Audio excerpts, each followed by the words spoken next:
Thank you so much for listening to Art Heals All Wounds today. Before we get to today's show, I'd like to recommend a podcast I've been enjoying. It's called Discover More, hosted by Benoit Kim. Benoit is a policymaker turned psychedelic-assisted psychotherapist who aims to highlight the magical relationship between healing and the best possible human experience. Some of his recent episodes feature topics such as why spirituality is a marketplace, the psychedelic renaissance and sexual trauma healing, and how art is the masterclass of life. Tune in to discover more on Apple Podcasts, Spotify, YouTube, and all your favorite listening apps.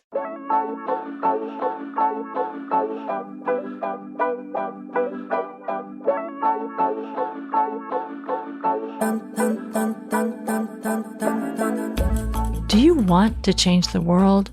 So do I. On this show, we meet artists whose work is doing just that. Welcome to Art Heals All Wounds. I'm your host, Pam Uzel.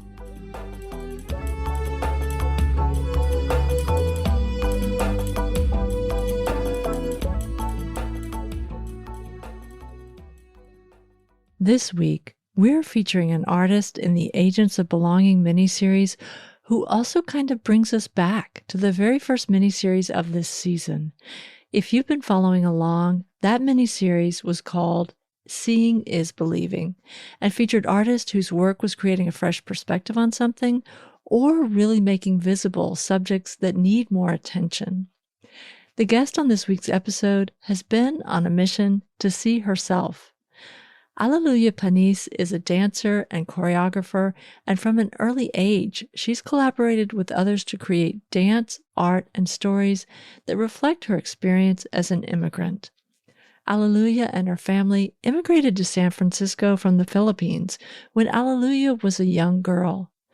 As a young woman, she was really glad to find success as a professional dancer, but she soon joined with other Filipino and Asian Americans to form an artist collective. They wanted art and dance that reflected their experiences, and they made those stories together. What I find really interesting about Alleluia as an artist is that she went even deeper than simply reflecting her own story in her work. She asked herself the question, who am I? When she considered the history of the Philippines and its hundreds of years under colonial rule, she wondered, what does it mean to be Filipino? What belongs to us? Her story is a quest to decolonize her art and to decolonize her mind. Her work is also an invitation to anyone to ponder these questions according to their own lived experience.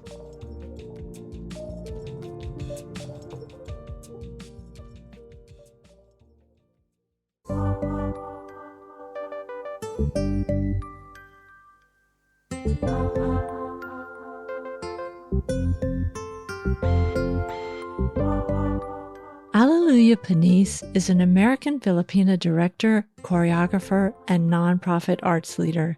She's created over 20 full-length dance theater works that have been presented on stages in the United States, Europe, and Asia. She's also received many awards, such as the inaugural Artistic Legacy Grant from the San Francisco Arts Commission in 2017.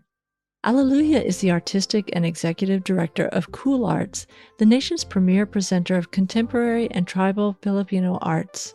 Her dance film, She Who Can See, which we talk about in our conversation, was officially selected and screened at the 2018 CAMFest, CAAM, which was formerly known as the SF Asian American International Film Festival. We also talk about another performance from Alleluia called Nursing These Wounds.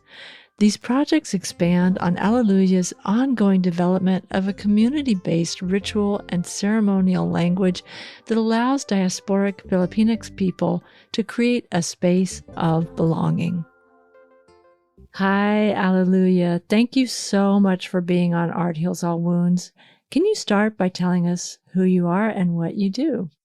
Hi, Pam. Thanks for having me. My name is Alleluia Panis.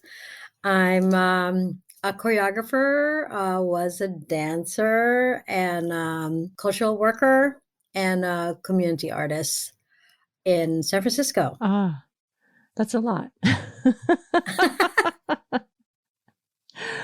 Well, I reached out to you because of your work as a dancer and a choreographer, but also, as a cultural leader. And I'm wondering if we can back up a little bit and talk about your journey to becoming a dancer, first of all. Sure. I started dancing in high school. Didn't have any real background in the arts except my family sang, and we did some creative things, but it was all for fun. And I was introduced to dance in high school because I didn't want to take PE some semesters. And through that experience, I met some other young girls, young women at the time, and they would introduce me to, hey, there's a after school program, free classes at the Salesian Church gym in North Beach, things like that. So that's how I got turned on to dance. But I wasn't really serious about it. It wasn't like a dream where I want to be a dancer or I want to be an artist. I also received a scholarship to study at the MoMA. They used to do like youth programming for Right. disadvantaged youth back in the day. So that was really great. That was also my introduction to the arts community. But I guess the biggest influence for me was meeting Klarna Pinska, who was a dance teacher after school program in North Beach. And she was this older woman. I don't know if you know the CETA program back in the day, where it was an employment program for artists. Oh, So it was a government, I guess, initiative. And so she turned me on to a very different American life, a very different San Francisco. And because it was in North Beach, I was introduced to, of all things, cappuccinos and cafe lattes, opera singing waiters at the Trieste when it was still a Trieste, family owned, and to beat poetry wow. and also literature, just different kinds of things that my family were not accustomed to or knew about. And so that was my world, and also like Chinatown and North Beach. And I didn't understand a lot of the things, because I immigrated here like in the 60s. And this is like in the late 60s, early 70s. But it was fascinating to me. I gravitated around it.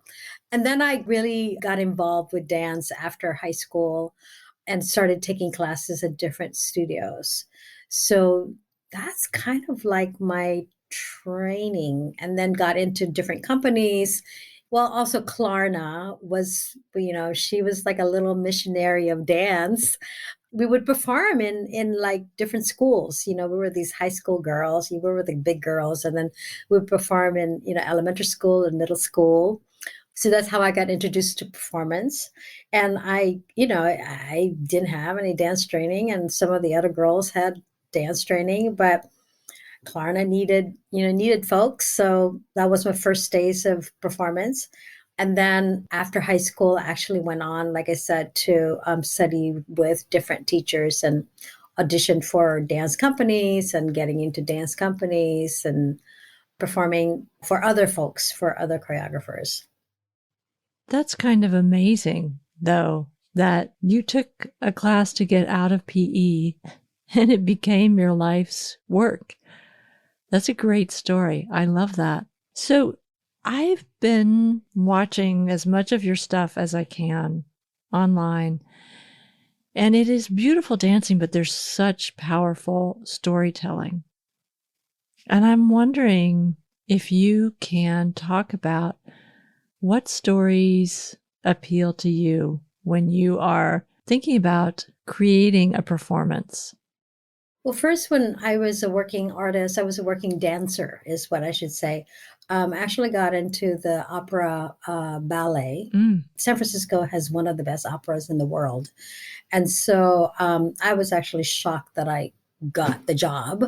And I also danced with with Ed Mock. Ed Mock has transitioned way back in the 90s, and a few other choreographers.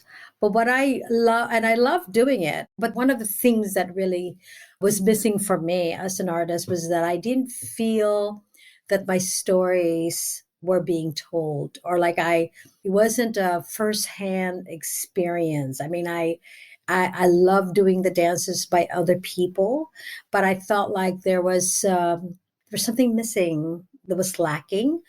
And so I was fortunate enough to be with a group of other Filipino Americans and Asian Americans and other BIPOC people at the time in the 70s, who were really feeling like we can do anything, in the heels of the civil rights movement, and we can start our own thing.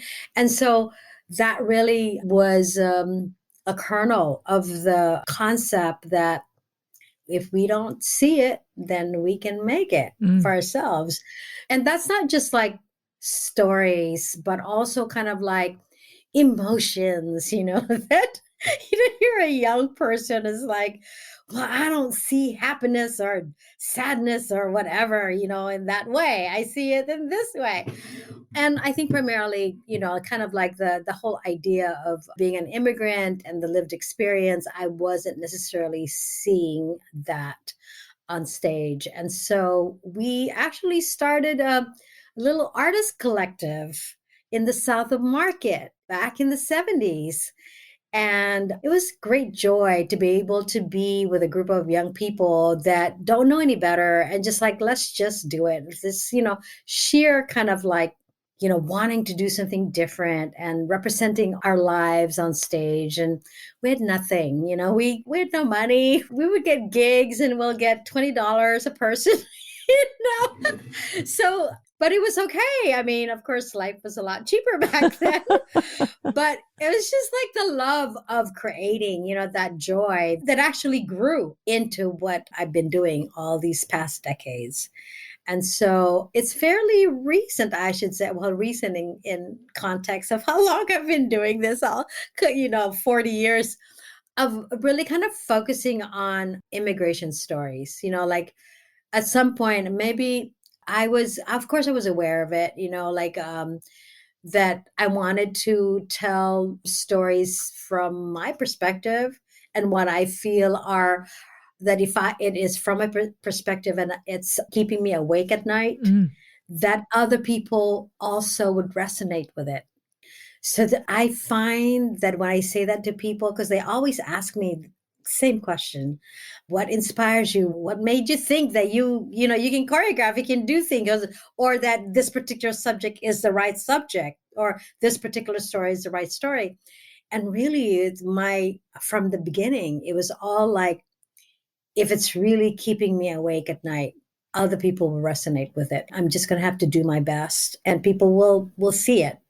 And so it's been good, because a lot of times I think artists kind of have to balance sort of like, what do people want? And I want to be seen and all of that. Of course, yeah, I'm interested in communicating ideas. And so the audience is very important.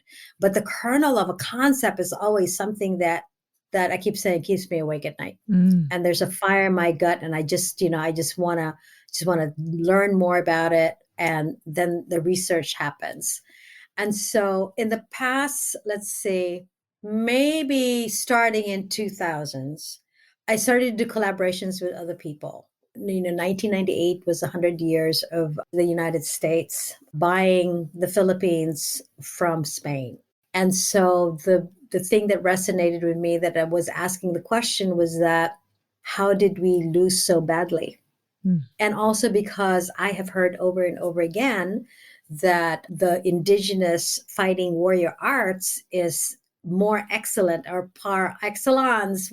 And why did we lose to the Spaniards to begin with? And so that was the beginning of my own journey to studying martial arts. I would go to Stockton every weekend, and for 5 years I did that. And so the piece that came out of it is called the Warrior Project. And I collaborated with Stockton martial artists. and also a composer from the Philippines. So with that, I think just different perspective on, let's say, death and dying. Mm.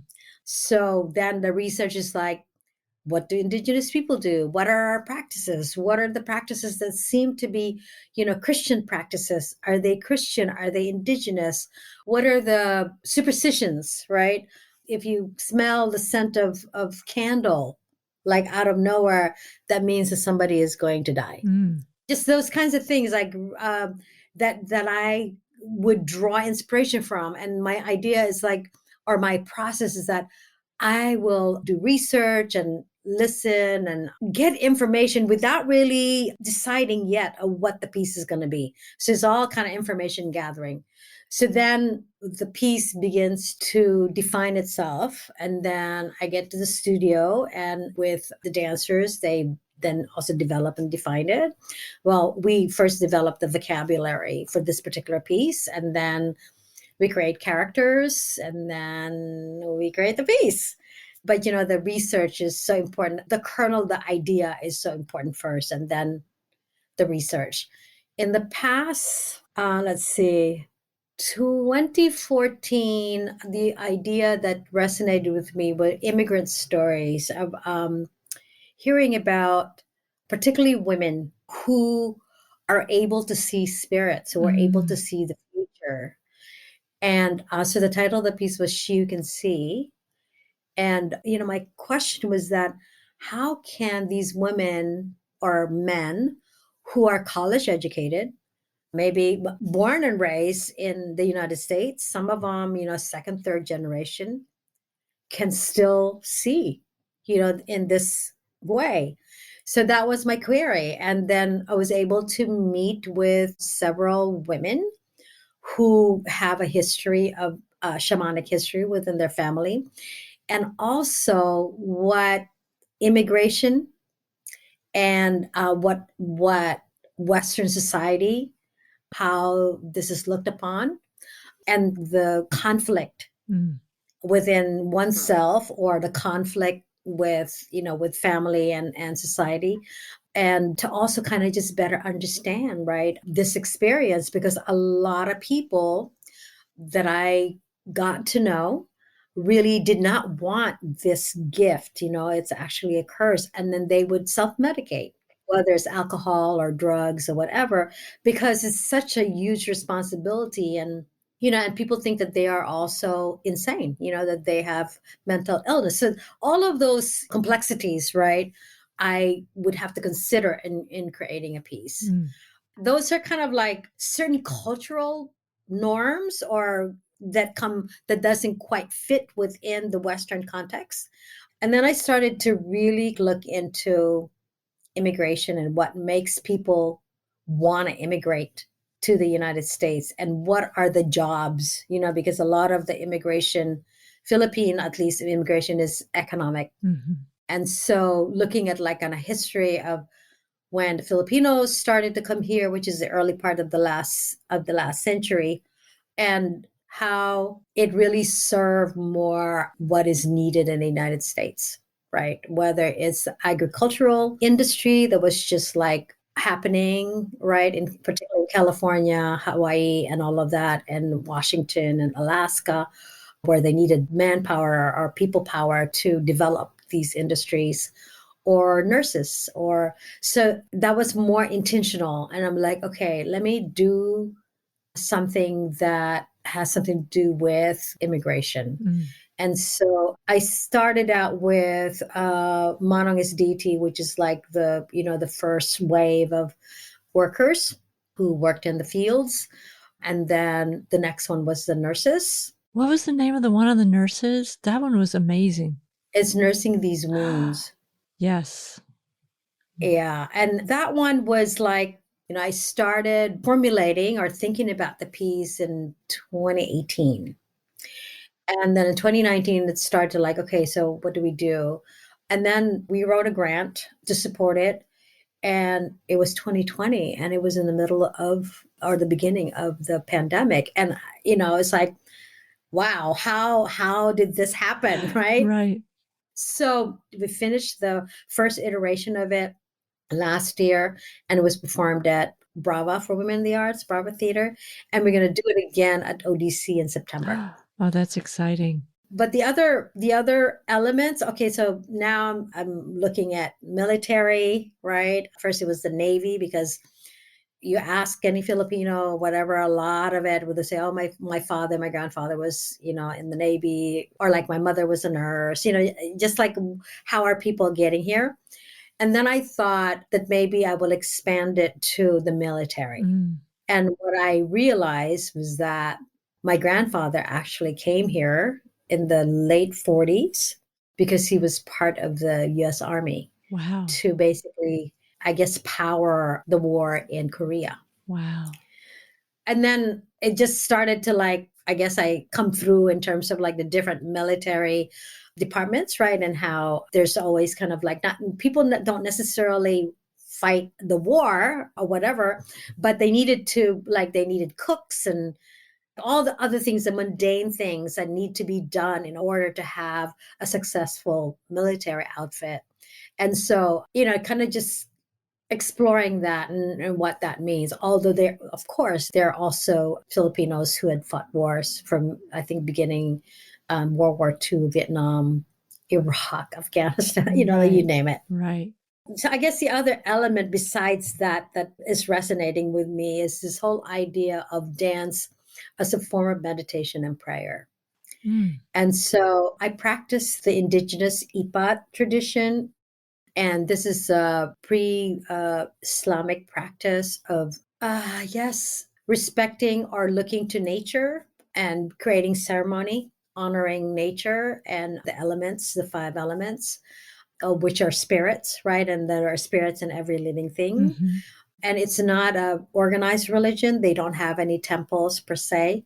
And thank God that they don't. I think part of that is because it was banned for the longest time. Yeah. So that the temple or the altar that the ceremony is done is, there are parameters, but it's not like a building. So that's the other side of, of my exploration. And what does it mean to embody spirit? How do we reflect the mysteries, the sacred mysteries of the world? And how do we connect to that higher self? So that's kind of like the other parallel fire in my gut concepts. Right. Oh, that's so interesting. And I'm wondering, since you immigrated yourself, how does that inform your connection with creating culture between people who did not immigrate and then those who are here? I mean, is that at all part of your feeling of creating a greater community, or is it really examining the immigration experience here? I think I'm kind of understanding what you're saying. I create because my people have been colonized for many centuries and we are lost. Our culture has been absorbed or covered, co-opted, and we don't know what is truly ours and what is what is innovation or what is borrowed. And I don't know if you have Filipino people that when they oftentimes people say, so what is Filipino culture? What is Filipino food? Oh, it's part Spanish, or it's part Chinese, and it's part, and that is such an amazing tool of colonization, by saying that you have no original idea, you don't have a culture, you don't have any sacred belief system. Everything is either borrowed from somebody or converted or whatever. And so for me, I feel like my objective, my goal, my vision as an artist is to actually create work so that we can see ourselves in it. And then we can truly recognize our indigenous self, our true selves in that. And part of my journey has been traveling for at least 30 years now, traveling back to the Philippines and indigenous communities and connecting with them And so that my thinking is that if I have a better understanding of that indigenous culture, that I will recognize my own indigeneity. Mm. And it's a very, very powerful experience to be able to kind of, it's like a puzzle. You're going, oh, does this fit? How does this work? Where does this come from? And why do we gravitate about certain things and not other things? And what are the things that were originally ours and it's been so co-opted so badly that you don't no longer recognize it? Mm. So that's my objective. It's not so much, I mean, if other people, because I think these are all universal ideas, concepts, experiences. Let's face it, food, like let's just go to that level of food. It's like it could be like the, what is it, the most indigenous or the most original Chinese food from small village in China. If it's so delicious, right, that other people will appreciate it as well. Right. You don't have to be Chinese. You don't have to be in that culture. You know what I'm saying? Yeah. So I feel like that's kind of like my hope as well, that I guess it's not really that far from the whole idea that if it's resonating with me deeply, then it will also resonate with others. And so, and that would, it's kind of like this different circles. Like if it was an immigrant person, it will resonate in a more, I don't know whether you say deeper, but I think there's a more direct connection. Mm-hmm. And if that person is not, and maybe their family is from an immigrant family, maybe second generation, third generation, it's still going to resonate. I mean, we're all immigrants. I'm sorry, Right. Right. So it's really kind of like dismantling the whole idea of it's, this is, if it's a Filipino story, only Filipinos can understand it. I think that's kind of that imperialist point of view of how we're educated, right? And a lot of times, well, you're a person of color, you understand all the Western stuff. Well, because I had to. We had to understand it. We had no choice. School, our environment, YouTube, whoever, right?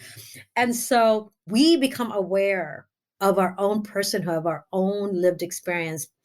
I think that our society, as an American society, as we become aware of the importance of a lived experience, that the universality of stories are not necessarily how we were taught. Like, yes, Romeo and Juliet, it's universal. Well, what's not, what's universal is the love between two people from different worlds. And it just so happened that it's from the West, and it's also, the location is also in Italy, but nobody talks about it's an Italian indigenous play, But what resonates with the play is actually this romance, Right. this The starstruck, or the star, what it this the star-crossed star-crossed lovers. lovers. Yes, yes, yes. I don't know. Did I answer your question? It does. It really does. And I was going to ask you about audience, but I feel like you really just explained it very, very well in that answer, in that if we're open to it, it's going to resonate with different people differently. We all sort of have that key that we respond to, and there's going to be something in there that, depending on what our own lived experience is, that responds to something in this story.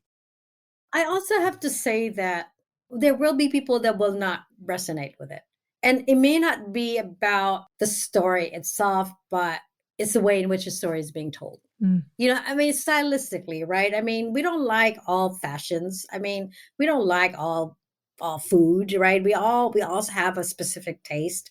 So, like I think one of the things that young artists I used to say it, and I find artists continue to use that phrase of like, people bring themselves into the work. That is true. My responsibility as an artist is, how can I communicate these ideas? And if it's not communicated, I need to try how to communicate it better. So it's not like, oh, well, that's your fault that you don't understand what I'm saying. You know, you can take whatever from what I'm doing. Yes, I could use that rationale, but also for me, my work has to also resonate with other people. And so that I have collaborators that I trust and artistic friends that I trust that I say, hey, is this idea coming through? Am I making myself understood? Especially with dance, is such a difficult art form. You know, it's not like words, right? Right. So it is a balance, you know, it is a balance as to how to create the piece. But I also know that there are certain things that some people are not going to, that don't want to get, you know, are not into it. It's just not their aesthetics. It's not their whatever. And that's cool too, you know, because they'll find it somewhere else, right? And Hopefully. they'll find somewhere else. Yeah, they will. Yeah. You're putting into words this thing that I think is such a great description of being an artist, which is that faith. I mean, I'm just going to go back to what you said at the beginning about that thing that keeps you up at night, that little idea or kernel of an idea that you cannot let go of, you can't stop thinking about it. And that faith that if you are so curious about it, that others will too, will be as well. And I find that to really be a beautiful way of describing this impulse to create something and to communicate something. And so I've seen some of your work. You work with some very young dancers. I'm just curious to know how you see, like, what's the next generation of work? Do you have an idea of what it might be? Are you seeing things that are going to be the new questions that keep people up at night? As a young artist, the folks that I was with, we knew that we had to create our own audience. And that's also that we have to build that we have to educate our audience. And so, you know, in terms of, I mean, mentorship. So my work is beyond kind of dance, right? It's mentorship and building community. And they don't even have to be into dance. And so, because that having a community that is seen and heard is empowering. And so, I've always had this notion of bringing folks with me into whatever it is that I'm doing. It's not necessarily a collective, it's more like I keep saying we're island people. We're an archipelago. And so I can have my island, you can have your island. We can grow whatever in our own islands and then connect. And if we want to, or not connect.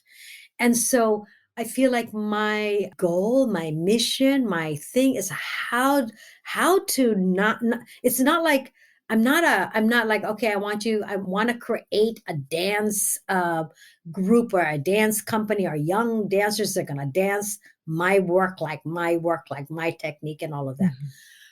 My community don't have that luxury.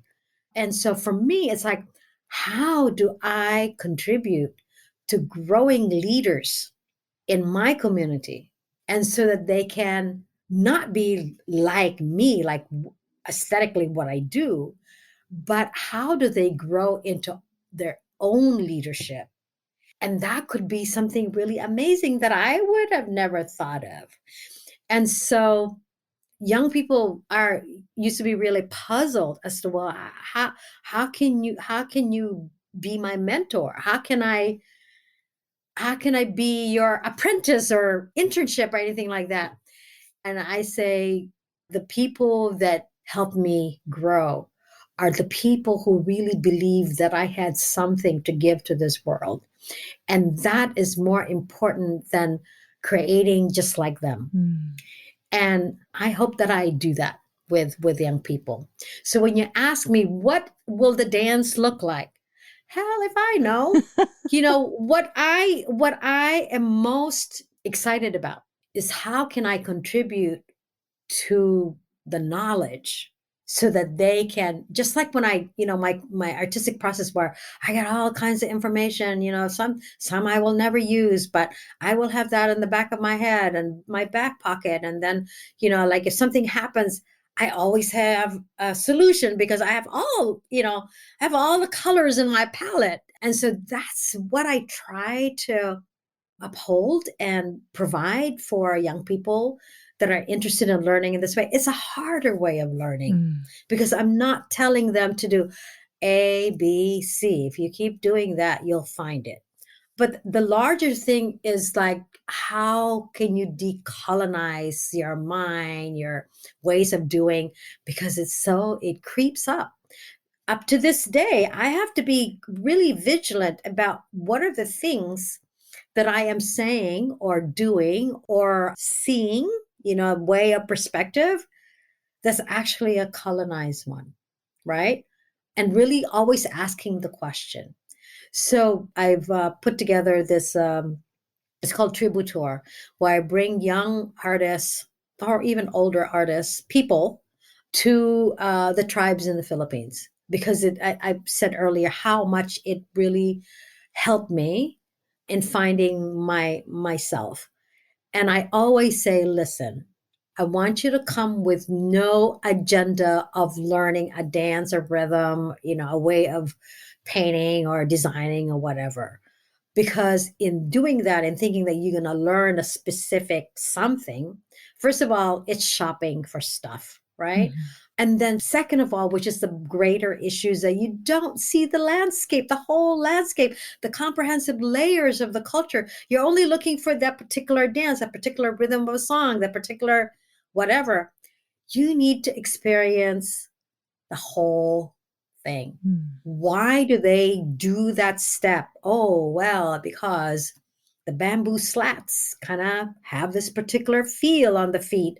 The bamboo is swaying on the roof of the house, and you hear the rhythm of that. And just if you're learning the dance or learning the music or learning how to weave and things like that, and you're not seeing the environment in which where it comes from, then you're missing a whole great deal of things.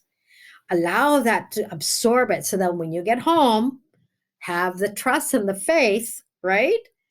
In your own process of that, it's going to like figure out what it needs to be told, what it needs to be embodied, what it needs to be realized and materialized in this reality. So yeah, I don't have a curriculum of sorts. I don't have pedagogy. It's really kind of like a lived experience to be there, to really feel that wind, to feel the heat, to feel the people around you and how they move and how they talk and how they see things, and then go home. You will see kind of like how it weaves together, and it's magical. I mean, we're magical beings. Our bodies, our brains, our physicality, and our mind and spirit it's an amazing experience to be able to see, to be able to embrace it. And so freaking out about, no, it doesn't quite work. It's yeah, that's what I try to impart to people, because they themselves will see what needs to get fixed or what needs to be done. Right, right. Well, that was amazing. I feel like I could talk to you another 4 hours, but before we Almost there. before we say goodbye, can you tell people where they can find out more about you? And also maybe about this upcoming dance performance in September. Folks can visit our website. It's KULARTS, KULARTS SF.org. And it's all there. Sign up for our newsletter, our mailing list, so that you could be informed of the things that we are doing. Nursing These Wounds will be performed at ODC Theater on 17th Street and Shotwell in San Francisco, September 22nd to 24th. Oh, wow. I'm going to put that on my calendar right now. Yeah, yeah, yeah. Yeah. So there are a lot of exciting things happening. I'm also I'm commissioned by the Asian Art Museum. We're doing several events in July 15 and 16. It's called Anting Anting in Warrior Arts. Anting Anting is power objects or people or places, and yeah, it's going to be at Asian Art Museum. And also, I'm collaborating and partnering with the Bangsang Moro Museum in Mindanao and the Philippines, and connecting them with Asian Art Museum to start the conversation around objects that the museum, technically San Francisco, owns, and what that means and how do we do better. Right, right, right. Well, thank you so much, Alleluia. It's been really, really amazing to talk to you. Thank you for having me. You're listening to Art Heals All Wounds.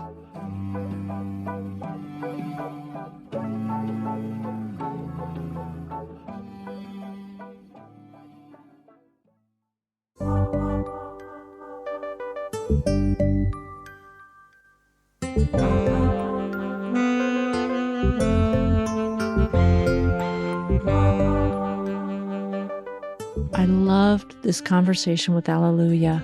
I hope you found it as interesting as I did. Her journey from a young student dancer to cultural leader is so fascinating. You can see some videos of her work online, and if you're in the Bay Area in September, you can watch the next performance of Alleluia's work, Nursing These Wounds. I'll put links to the KULARTS website so that you can explore more about her work. Thank you so much for listening to this episode today.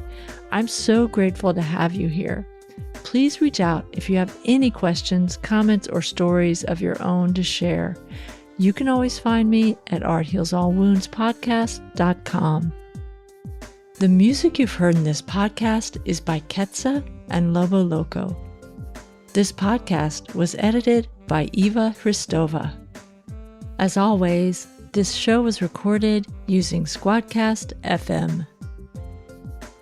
Art Heals All Wounds comes to you from Oakland, California, on unceded territory of the Choqueño Ohlone people.